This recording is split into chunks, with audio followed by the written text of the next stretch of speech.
படிச்சிட்டு இருக்கா, நீ சும்மா வெட்டியா தானே உட்காந்துட்டு இருக்க, நீ போயிட்டு வா.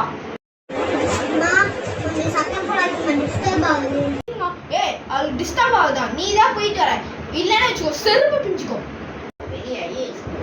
படிக்கிறது காமிக்கு.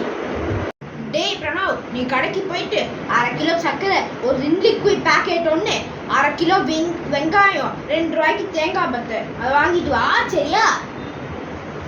சரி, எல்லாத்துக்கும் காசு யார் கொடுப்பா? காசு கொடுங்க. சரி சரி கத்தாத, இந்தா இந்தாங்க நீங்க கேட்டது. யூடியூப் பிரணவ் தங்கம், அம்மா முட்டை வாங்க சொல்ல மாட்டேன்டா, ப்ளீஸா போயிட்டு வாடா. என்னது மறுபடியும் நானா? நானா போயிட்டு வர மாட்டேன், இவ சும்மா தானே இருக்கா, இவனை போயிட்டு வர சொல்லி. எவ்வளோ சொல்லும், அவ படிச்சுட்டு இருக்காடா. வேணா 10 ரூபா நீ எடுத்துக்கோ, இந்த ஜூஸ் கீஸ் வாங்கிக்கோ. 10 ரூபா தாங்க, நல்ல ஆஃபராக இருக்கு. சரி அம்மா, காசு தான்